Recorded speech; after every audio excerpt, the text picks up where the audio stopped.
बच्चों इससे पहले वीडियो में हमने ना विभिन्न प्रकार के जो रोग होते हैं, जैसे दीर्घकालीन रोग है या फिर जो कम समय के लिए होते हैं, अल्पकालीन जो रोग होते हैं, उनके बारे में हमने पिछले लेक्चर में पढ़ा था। ठीक है, आज हम उनके कारणों की बात करते हैं कि रोग किन की वजह से होते हैं।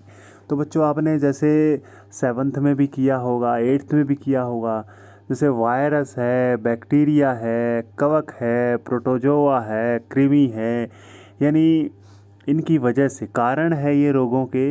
ये कुपोषण या फिर कुपोषण, यानी अगर अच्छा भोजन नहीं मिल रहा आपको, पोषण सही नहीं है, तो उसकी वजह से भी रोग हो सकते हैं।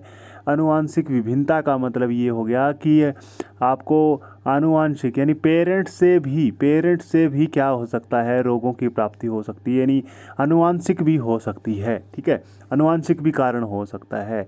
या कोई पर्यावरण का प्रदूषण है, जैसे हवा में, पानी में, तो यानी मिट्टी के अंदर, तो वो भी उसका कारण हो सकता है रोगों के जनन होने का, यानी रोगों के पैदा होने का। या फिर है ना, जैसे बचपन में टीके लगते हैं, टीकाकरण होता है, बच्चा जन्म लेने से पहले ही उसके अंदर टीके लगने लग जाते हैं, और जन्म के बाद तक जो, जैसे अभी आपको पता होगा 10वीं क्लास के अंदर भी जो बच्चे हैं उनको भी इंजेक्शन लगवाए गए थे, रूबल्स मिसेला वाला, है ना। तो कहने का मतलब है वो टीकाकरण होता है। अगर टीकाकरण का अभाव होगा, जैसे कोई पोलियो का टीका लगता है या दवाई लगती है या दवाई पीनी होती है, यानी अगर ढंग से उसका टीकाकरण नहीं करेंगे तो भी रोग पैदा हो जाते हैं। ठीक है, चलो देखिए, ये भी हमने कल पढ़ा था। देखो बच्चों, आज हम ये देखो टॉपिक है जो संक्रामक रोग और असंक्रामक रोग, ये मैंने पहले भी बताया था।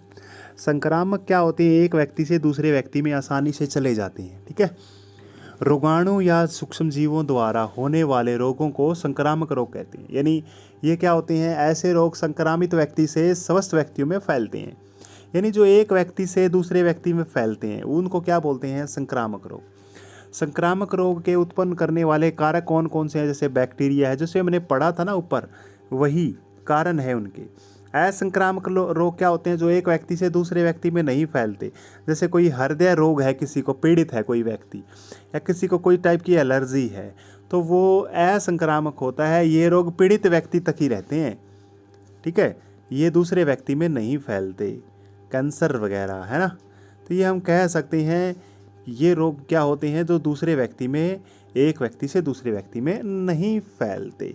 ठीक है बच्चों, ये एक टेबल है, इस टेबल में क्या है, कुछ संक्रामक कारक हैं जिनकी वजह से कोई रोग होते हैं। जैसे विषाणु की वजह से भी पेपर में आता है, सर्दी किसकी वजह से होता है, जुकाम किसकी वजह से होता है, चेचक किसकी वजह से होता है, एड्स या इन्फ्लुएंजा किसकी वजह से होता है।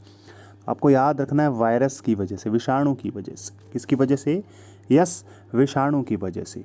इसी तरह से आपसे पूछा जाता है जीवाणु से जनित रोग कौन कौन से हैं, यानी टीबी पूछा जाएगा तो आपने बोलना है जीवाणु से, एंथ्रेक्स बोला जाएगा तो आपने बोलना जीवाणु से, हैजा बोला जाए तो आपने बोलना है जीवाणु से। ठीक है, टेटनस है वो भी किससे, जीवाणु से। यानी ये क्या है, एक तरह से इनकी वजह से जो रोग होते हैं, यानी कारण है उनके, कारण किन की वजह से कौन सा रोग होता है, तो ये तो हमने पढ़ लिया था। लेकिन कौन कौन से रोग होते हैं ये इसमें भी हमने पढ़ा है इसमें। ठीक है, कारक तो अभी कर ही लिए, विषाणु की वजह से रोग होते हैं, जीवाणुओं की वजह से होते हैं, कवक की वजह से होते हैं, प्रोटोजोआ की वजह से, ये हमने पढ़ लिया। लेकिन कौन कौन से रोग होते हैं, ये टेबल है बच्चों, इसमें से काफ़ी बार पूछा जाता है। अच्छा, इस तरह से अच्छे से, हाथी पाँव बोलते हैं इसको, हाथी पाँव, हाथी मोटा पाँव हो जाता है बच्चों, फील पाँव बोल सकते हैं, एलिफेंट है ना, एलिफेंटिसिस बोल सकते हैं इसको।